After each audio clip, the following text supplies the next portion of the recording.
If you walk into a standard clinic today seeking mental health treatment, you are usually looking at a commitment of 12 to 20 sessions spread out over several months. That timeline alone creates a massive bottleneck, leaving millions of people stuck on waiting lists. But the length of treatment is only part of the equation. Traditional care relies heavily on the individual style of the practitioner. When outcomes depend on who happens to be sitting across from you, treatment drift, where methods stray from a core standard, is practically inevitable. This points to an operational flaw built into the system. Progress is usually tracked through subjective conversation. There is rarely a mechanism to capture consistent, quantitative data at the end of every single session. Because this conventional model focuses primarily on treating symptoms, practitioners have to spend hours excavating a patient's personal history to figure out what those symptoms mean. You combine those two factors, months-long treatment windows and subjective, inconsistent measurement, and you end up with an unsustainable bottleneck in modern behavioral healthcare.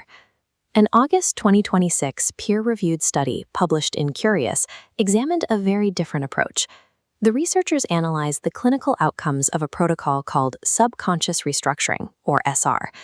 SR is a singular, strictly scripted protocol that has been in continuous clinical use since 1990. Cureus. This flowchart illustrates the protocol's core mechanism.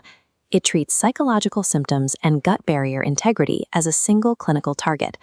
If a patient has a disrupted gut barrier, systemic inflammation is triggered.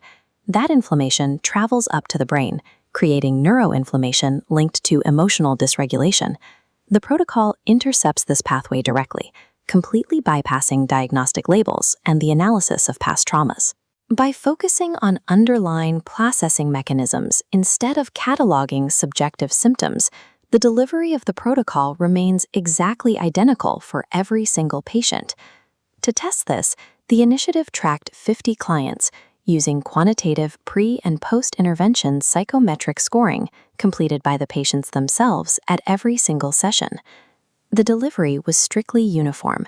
The exact same scripted framework was read to every participant without a single modification. Those 50 clients were divided into 3 drastically different demographic cohorts: 20 adult civilians, 20 military veterans, and 10 adolescents. Think about the ambition of that trial design. The practitioners attempted to treat a civilian, a high schooler, and a combat veteran dealing with severe service-related trauma using the exact same words. By testing a single, unchanging constant against these 3 distinct groups, the study looked for evidence of improvement that didn't depend on age, setting, or the specific nature of the trauma. The first major outcome was time. Across all 50 clients, the total treatment duration was reduced to a weighted mean of just 5.2 hours. This bar chart compares timelines. The traditional 16-hour benchmark sits above the 5.2-hour SR average, a massive 67.5% reduction. Alongside speed, 2 dials show rigid consistency, recording 100% protocol adherence and assessment completion. Safety also held steady, with 0 adverse events. Standardizing the care model directly solves the time and resource constraints that currently cripple behavioral health access.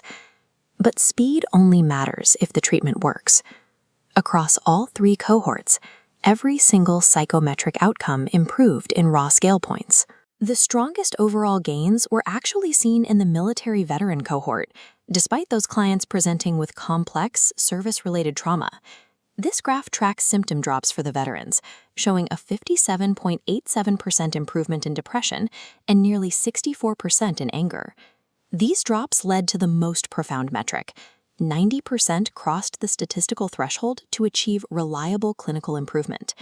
These results show that standardized brief protocols can drastically improve both service delivery efficiency and clinical outcomes, and they do it through strict measurement rather than claiming a subjective cure. This data suggests that reducing treatment duration and standardizing delivery doesn't compromise clinical progress.